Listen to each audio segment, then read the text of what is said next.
दोस्तों, मैं गोविंद मालवीय आपका स्वागत करता हूं। आज हम चर्चा करने वाले हैं 1857 की क्रांति के बारे में।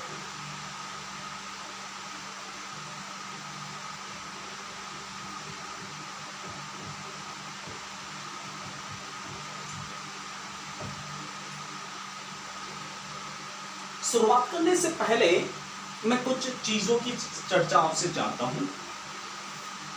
जैसा कि मैंने पिछले वीडियो में बताया था आपको,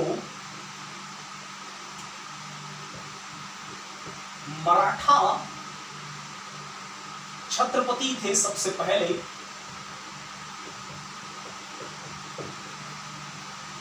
जिनका नाम था शिवाजी महाराज। और शिवाजी का हिंद स्वराज का सपना था। शिवाजी के पुत्र हुए थे संभाजी,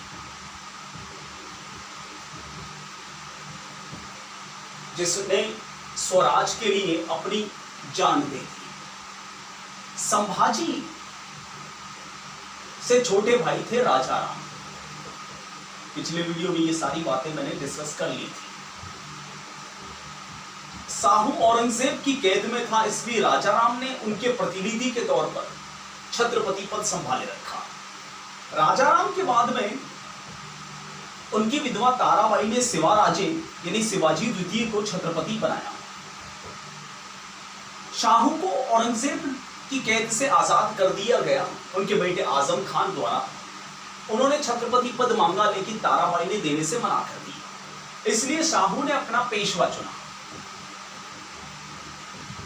और पेशवा का नाम था, सबसे पहले पेशवा थे बालाजी विश्वनाथ भट्ट।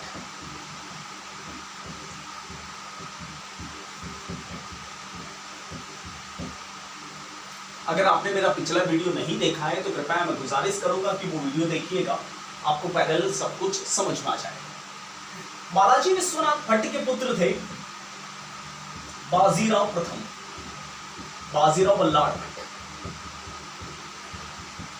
जिन्होंने मराठा स्वराज के लिए आधे हिंदुस्तान को 20 सालों में अपने अधीन कर लिया था। बाजीराव प्रथम के पुत्र थे रघुनाथ राव, जिन्हें राघोबा कहा जाता है, और छोटे पुत्र थे शमशेर बहादुर।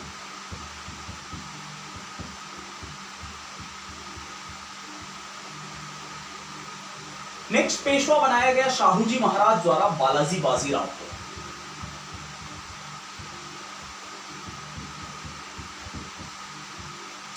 इस बालाजी बाजीराव ने दिल्ली जीतने का सपना पूरा किया अपने पिता का, जो कि पहले सपना था शाहू का, और वही सपना था शिवाजी महाराज का। बालाजी बाजीराव ने लड़ाई लड़ी दिल्ली को जीतने के लिए, जिसे पानीपत का तीसरा युद्ध कहते हैं, अहमद शाह अब्दाली के खिलाफ। इसमें सारे बड़े बड़े मराठा सरदार काम आ गए थे, सारे शहीद हो चुके थे। बालाजी बाजीराव के बाद में नेक्स्ट नाम मात्र का पेशवा बना नारायण राव। नारायण राव के बाद में नेक्स्ट पेशवा बना नाम मात्र का माधव नारायण राव।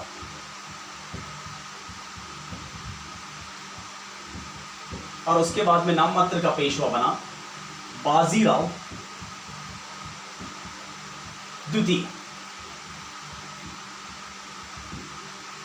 देखिए, मुगलिया सल्तनत को कमजोर करने की जो पूरी कोशिश की थी, प्रारंभ किया था शिवाजी ने और बाद में संभाजी ने, और मुगलिया सल्तनत को पूरी तरह से कमजोर कर दिया था बाजीराव प्रथम ने। दिल्ली जीतने का ट्राई किया था बालाजी बाजीराव ने, लेकिन पानीपत में अब्दाली से हार गया। मुगल बादशाह अब तक कमजोर पड़ चुके थे, मैंने पिछले वीडियो में बताया। मुगल बादशाह शाह आलम द्वितीय ने बक्सर का युद्ध लड़ा, और उस बक्सर के युद्ध में हार गए, और इलाहाबाद की संधि करनी पड़ी रॉबर्ट क्लाइव के खिलाफ, रॉबर्ट क्लाइव से। और संधि के तहत उन्होंने दिल्ली का अधिकार लगभग उनके हाथ से निकल चुका था। अब मराठा भी अपने जमीन पर लौट आए थे। बालाजी बाजीराव और बड़े बड़े मराठा सरदार पानीपत के तीसरे युद्ध में काम आ गए थे। ये तीनों पेशवा नाम मात्र के थे। ये पेशवा नहीं बन पाया, पेशवा इन वेटिंग, तो कहीं ना कहीं इसके मन में गुस्सा होगा। इसको मराठा खलनायक भी कहा जाता है।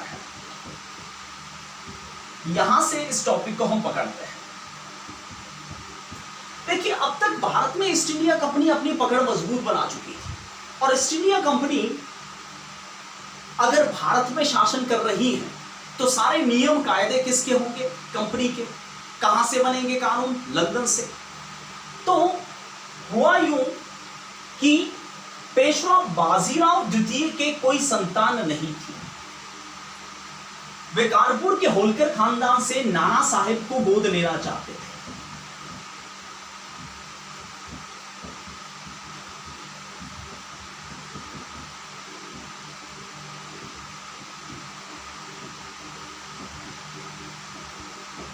बाजीराव द्वितीय के कोई संतान नहीं थी। वे कानपुर के होलकर खानदान से नाना साहेब को गोद लेना चाहते थे। चूंकि भारत में ईस्ट इंडिया कंपनी का राज है, आप भी जानते हो कि पुत्र गोद नहीं लिया जा सकता, इसलिए नाना साहेब पुणे के शनिवार वाड़ा, जो कि पेशवाओं का महल था, उसके मालिक न बन पाए।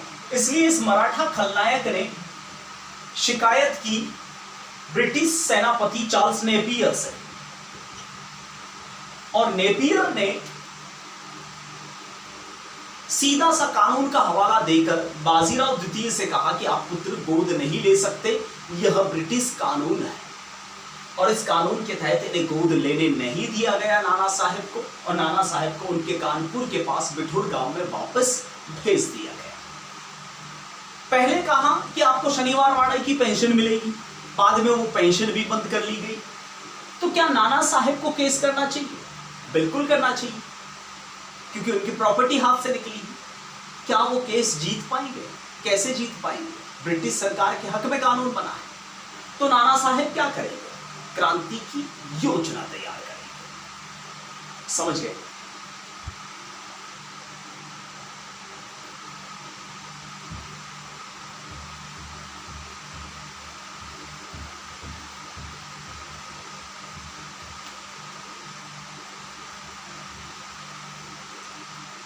देखिए दोस्तों, भारत में लॉर्ड डलहौजी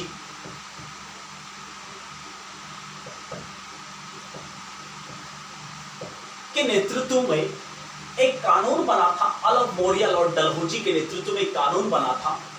उस कानून का नाम था गोद प्रथा निषेध कानून। ठीक है, डलहौजी की यह नीति कहलाती है राज्य हड़प की नीति।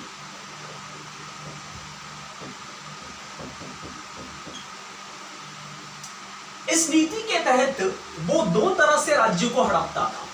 पहला तरीका, जिस राजा के कोई संतान नहीं हो वो पुत्र गोद नहीं ले सकता। अब किसी राजा की कोई संतान नहीं है, वह अगर पुत्र गोद नहीं ले सकता तो सीधे सीधे वो राज्य किसका हो जाएगा? कंपनी का। और दूसरी नीति थी कुशासन का आरोप लगाकर उस राज्य को हड़पा जाता था कि वहां पर शासन अच्छा नहीं चल रहा है, इसलिए उस राज्य को हड़प लिया जाता था, या तो गोद प्रथा निषेध कानून के तहत या कुशासन के आरोप पर। तो यह कुल मिलाकर डलहौजी की राज्य हड़प की नीति कहलाती है, और कानून कहलाता है गोद प्रथा निषेध कानून। इस नीति के तहत भारत में सबसे पहले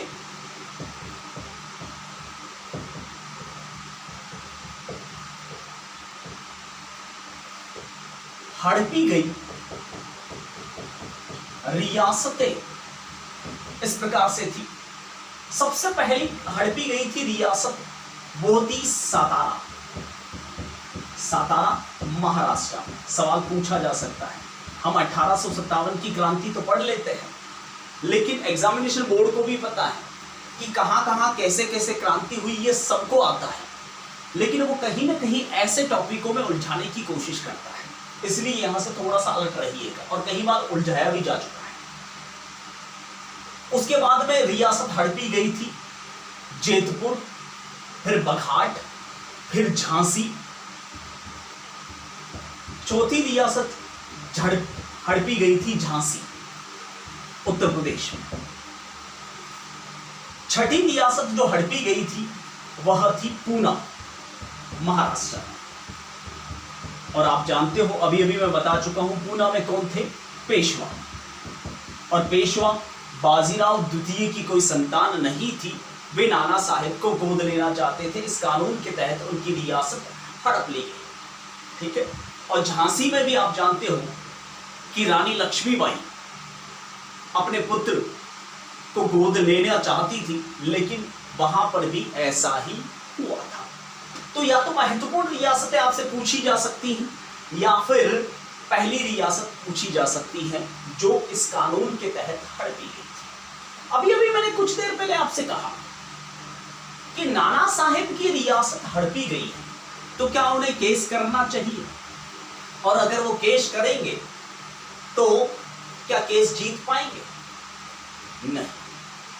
लेकिन केस कहां होगा? जहां से कानून बना है। इसलिए कहते हैं कि नाना साहेब ने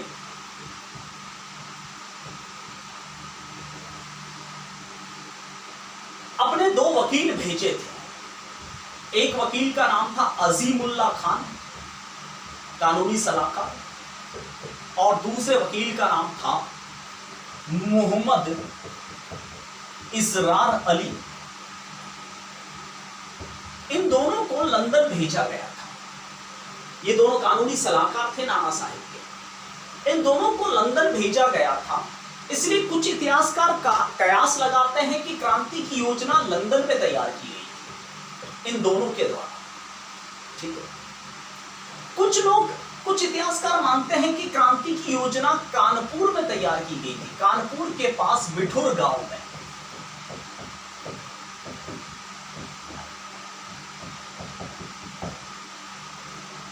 क्योंकि मेन आदमी कहां है? कानपुर में। अगर आपके ऑप्शंस में योजना कहां तैयार की गई, ऑप्शंस में अगर कानपुर आता है तो कानपुर कीजिएगा, और अगर लंदन आए तो लंदन कीजिएगा, कोई प्रॉब्लम नहीं। लेकिन दोनों ही आ जाए तो कानपुर कीजिएगा, क्योंकि कानपुर में महत्वपूर्ण व्यक्ति है जो योजना का सूत्रधार है। अभी तक क्लियर नहीं हो पाया कि योजना परफेक्टली तैयार कहां की गई थी, ठीक है। तो कानपुर में तैयार करने वाले कौन थे? वही नाना साहेब, जो पेशवा बन नहीं पाए थे। इनके अलावा आत्माराम, रामचंद्र, पांडुरंग, जिन्हें आप तातिया टोपे कहते हैं, ठीक है। तातिया टोपे का ओरिजिनल नाम है, पूछा जा सकता है। इसके अलावा राणोजी बापू, नाना साहेब के मंत्री।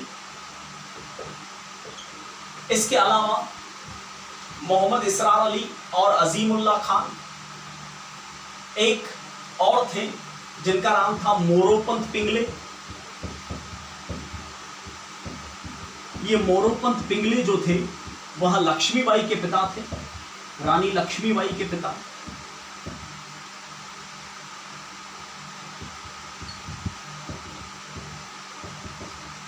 तो क्रांति के योजनाकारों से संबंधित सवाल पूछा जा सकता है। वैसे 1857 से जब भी सवाल आता है तो प्रारंभिक प्रोफाइल से आता है, कहां कहां विद्रोह हुआ, वो एक जस्ट छोटा सा सवाल दे दिया जाता है मिलान करने से रिलेटेड, कहां कौन सी योजना बनी या फिर कहां कब क्रांति हुई, तो आपस में मिलाना होता है।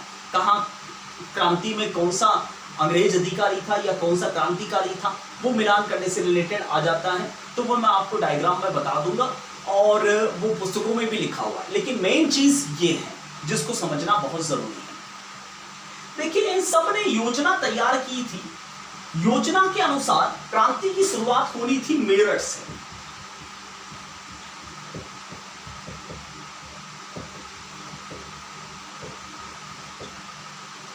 अब आप सोच रहे होंगे कि मेरठ, यूपी को ही इन्होंने क्यों चुना? मैं आपको बता दूं, उस समय हिंदुस्तान में 2 ही जगह पर अंग्रेजों का शस्त्रागार था, एक मेरठ में और दूसरा था अजमेर।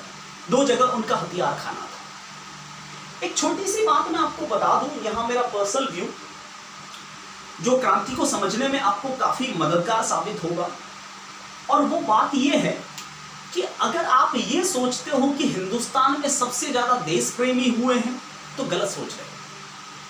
देश प्रेमियों से ज्यादा, राष्ट्रवादियों से ज्यादा देशद्रोही हुए हैं।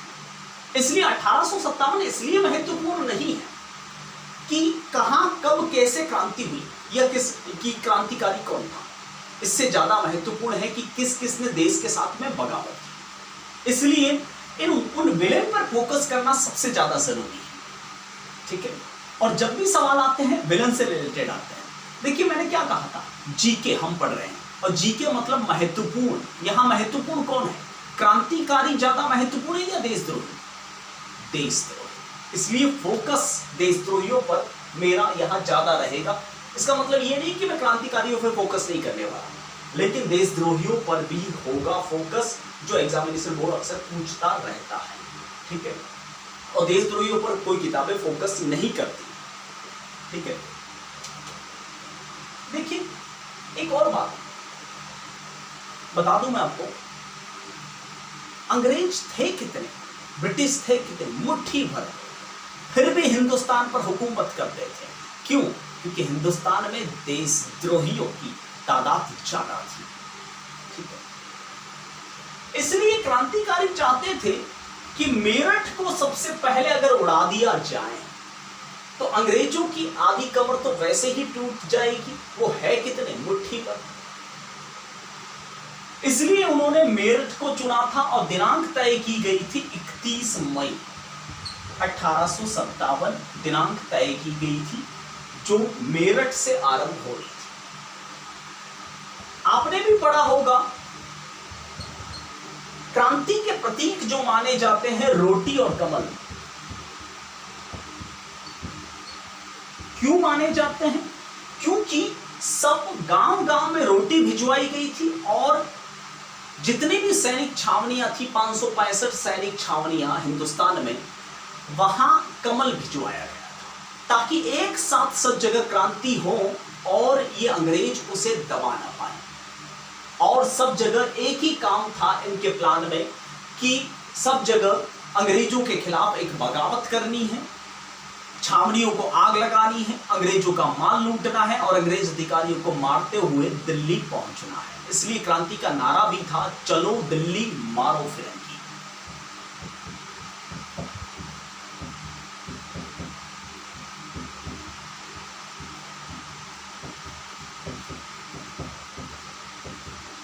ये नारा दिया गया था सबसे पहले शिवनाथ प्रसाद द्वारा एरिनपुरा, जो कि पाली राजस्थान में है, उस छावनी के एक सैनिक शिवनाथ प्रसाद ने ये सबसे पहले नारा दिया था 15 अक्टूबर को, सॉरी 21 अगस्त को, चलो दिल्ली मारो फिरंगी का नारा दिया था, ठीक है।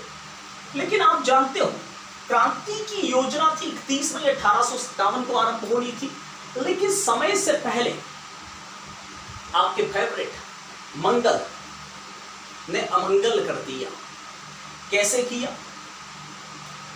देखिए, बैरकपुर जो कि पश्चिमी बंगाल में है, बैरकपुर छावनी का एक हवलदार था जिसका नाम था मंगल पांडे। हवलदार साहब थे, ठीक है। मंगल पांडे ने समय से पहले 29 मार्च 1857 की शाम 3 बजे बंगाल की बैरकपुर छावनी में 3 अंग्रेजों को गोली मार दी थी और इसकी शुरुआत कर दी थी। और वो 3 अंग्रेज थे, जनरल ह्यूसन,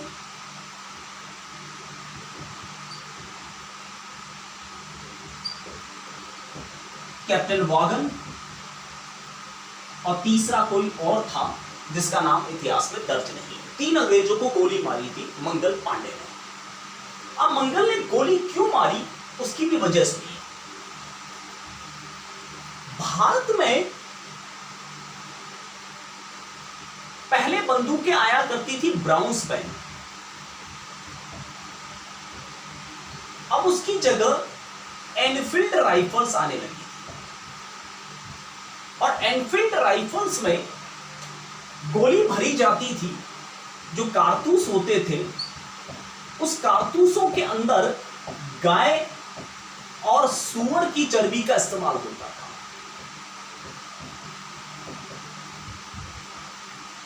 हालांकि कहानी तो बहुत लंबी चौड़ी है, बताने जाऊंगा तो एक आध घंटा इसी में बीत जाएगा, लेकिन इतनी डिटेल जानने की आवश्यकता आपको नहीं है, जरूरत नहीं पड़ेगी आपके कंपटीशन एग्जाम में। गाय और सूअर की चर्बी का इस्तेमाल किया जाता था। क्योंकि पांडे जी हैं ब्राह्मण, तो स्वाभाविक सी बात है गाय की चर्बी को मुंह से नहीं लगाएंगे। वैसे ये कोई अफवाह थी, क्योंकि दोनों में से किसी एक पशु के सूअर के एक पशु की चर्बी इस्तेमाल की जा सकती है, दोनों का ही क्यों? क्योंकि गाय हिंदुओं के लिए पूजनीय पशु है और सूअर जो है वो मुसलमानों के लिए बहुत ही घृणित पशु है। ठीक है, तो स्वाभाविक सी बात है ये कोई अफवाह ही थी। इसलिए मंगल पांडे को जब जनरल ह्यूसन ने रिहर्सल के लिए प्रैक्टिस सेशन के दौरान कहा कि गोली चला, लेकिन मंगल ने गोली नहीं चलाई, तब उसको कोड़े मारे गए, तो उसने गोली चला दी ह्यूसन के ऊपर ही। वागन उसे बचाने के लिए आया, जो बैरकपुर छावनी का सार्जेंट था, हेड था, तो उसको भी वापस कारतूस लोड हो उससे पहले ही वो आगे चाकू लगा हुआ था, गले में घुसेड़ दिया और तीसरे अंग्रेज को भी मार दिया और मंगल वहां से भागने या की फिराक में था। यहां तक सब कुछ ठीक था। अब आप सोच रहे होंगे कि मंगल ने ऐसा क्या कर दिया जिससे क्रांति पर पानी फिर गए, ये अक्सर कहा जाता है। दरअसल जब मंगल ने गोली चलाई थी तो स्वाभाविक सी बात है कि एक को मारे या 10 को मारे, ठीक है, चढ़ना उसे फांसी पर है। लेकिन मंगल ने वहां जोश में आकर यह कह दिया कि अभी तक तो एक चिंगारी का सूत्रपात है, पूरी योजना को अब अंजाम देंगे। इसलिए ब्रिटिश कंपनी को यह क्लू मिल गया था कि इन्होंने अंदर ही अंदर हमारे खिलाफ कोई षड्यंत्र कर रखा है। उस समय भारत का जो सेनापति था, जिसका नाम था जॉन एडिसन, हम हमेशा क्रांतिकारियों को याद कर रखते हैं लेकिन दुश्मन को याद नहीं रखते, लेकिन ज्यादा महत्वपूर्ण दुश्मन भी होते हैं, कभी कभार पूछा भी जा सकता है।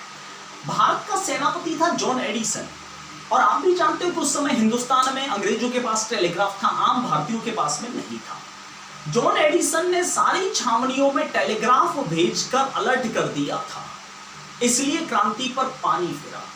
मंगल ने गोली मारी, ठीक था, उसके खुद का बदला था, लेकिन ये जो जोश में आकर जो उन्होंने कहा, उसकी वजह से क्रांति की योजना पर पानी फिर चुका था, इसलिए क्रांति सफल नहीं हो पाई। अब कहां कहां कैसे कैसे क्रांति हुई, चलिए आइए देख लेते हैं। और जो मैं डायग्राम बना रहा हूं उससे बाहर सवाल नहीं बैठेगा, सो डोंट वरी, उस डायग्राम को ही देखिएगा, उससे ज्यादा जानने की आवश्यकता नहीं पड़ेगी आपको। लेकिन विलेन पर ज्यादा फोकस कीजिएगा, अभी अभी मैंने आपको बताया। देखिए,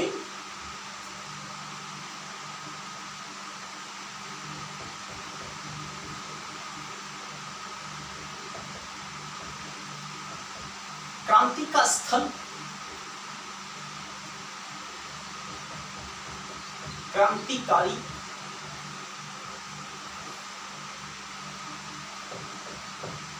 अंग्रेज अधिकारी,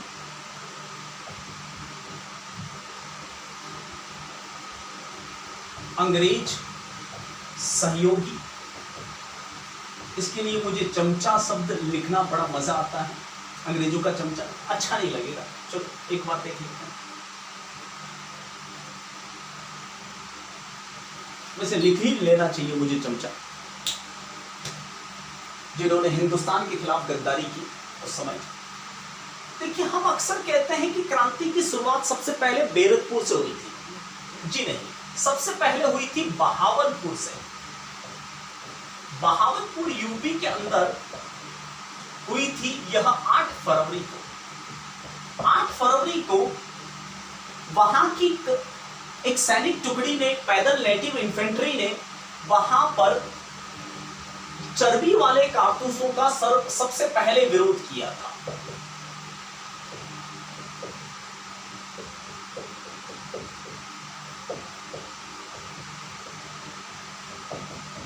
ऐसा सवाल आ जाए कि चर्बी वाले कारतूसों का सबसे पहला विरोध कहां हुआ, तो नो डाउट सब आंख मूंद कर ठोकेंगे बैरकपुर, क्योंकि मंगल पांडे वाली बात है। लेकिन उससे पहले बहावलपुर में विरोध हुआ था चर्बी वाले कारतूसों का 8 फरवरी 1857 को, ठीक है। उसके बाद में बैरकपुर का नंबर आता है। बैरकपुर में अभी अभी बता चुका हूं बंगाल में है, और यहां पर 29 मार्च को पांडे जी ने विद्रोह किया था। अभी अभी अंग्रेज अधिकारियों का नाम बता चुका हूं, ह्यूसन, वॉ, और उसके साथ एक और अंग्रेजों का सहयोगी यहां हम आइडेंटिफाई नहीं कर सकते हैं।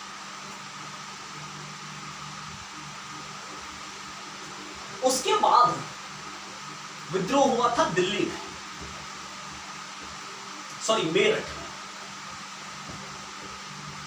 मेरठ में हुआ था 10 मई को। यहां पर 14वीं नेटिव इन्फेंट्री थी। इन्फेंट्री का मतलब होता है पैदल टुकड़ी, और अंग्रेज अधिकारी था जिसका नाम था कॉलिन कैम्पबेल।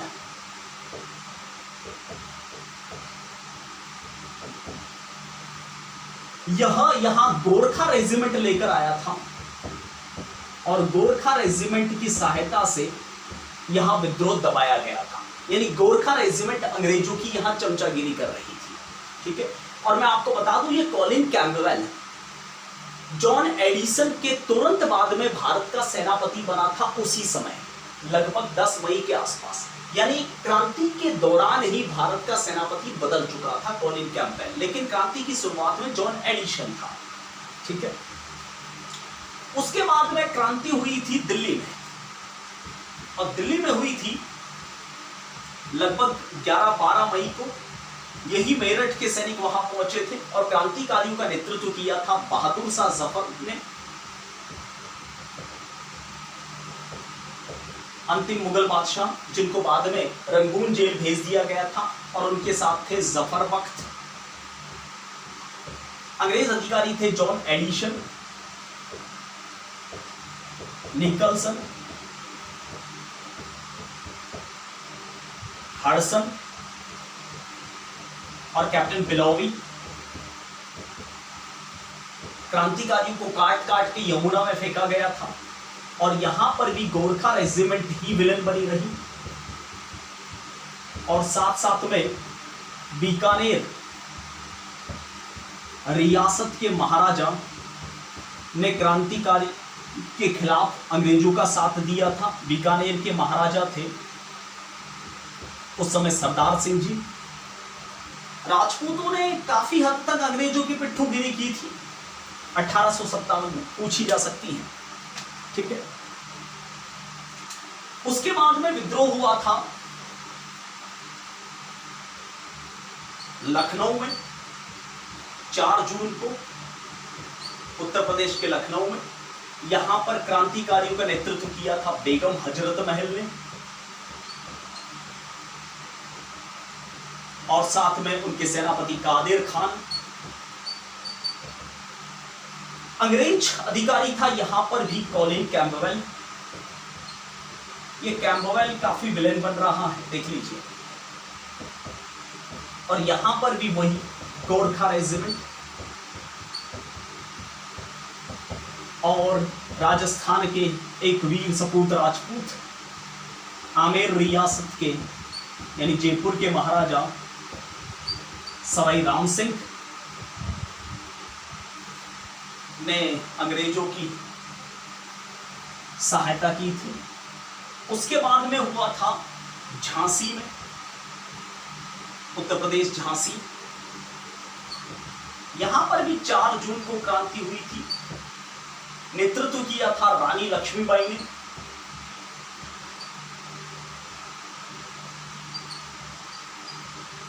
गंगाधर राव की विधवा अपने बेटे नारायण राव को गोद लेना चाहती थी। और यहां पर था जनरल हीरोज,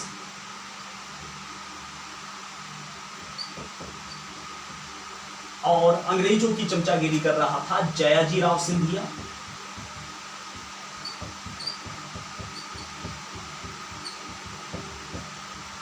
जो कि ग्वालियर का महाराजा था।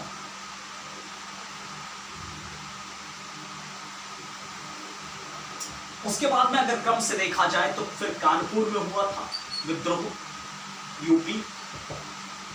5 जून को लगभग यहां विद्रोह की शुरुआत हुई थी। नाना साहेब जो बाद में नेपाल चले गए थे, और उनके साथी तातिया टोपे,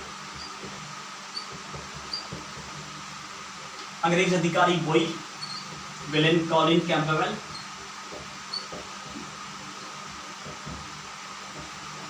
और यहां जो है मुख्य रूप से वही गोरखा रेजिमेंट। गोरखा रेजिमेंट का हेड ही था ये कॉलिन कैंपबेल, इसलिए बार बार गोरखा रेजिमेंट यहां विलेन बनती आ रही है आपके सामने। उसके बाद में अगर क्रांति का स्पॉट देखा जाए तो वो बना था ग्वालियर।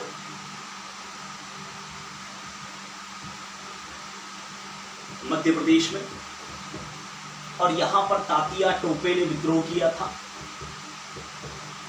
और अंग्रेज अधिकारी वही कॉलिन कैंपबेल। सबसे ज्यादा क्रांतिकारियों को दबाने में कॉलिन कैंपबेल का बड़ा योगदान है। गोरखा रेजिमेंट यहां पर भी, और साथ में जयाजीराव सिंधिया, वही जिसने झांसी में विद्रोह को दबाया था।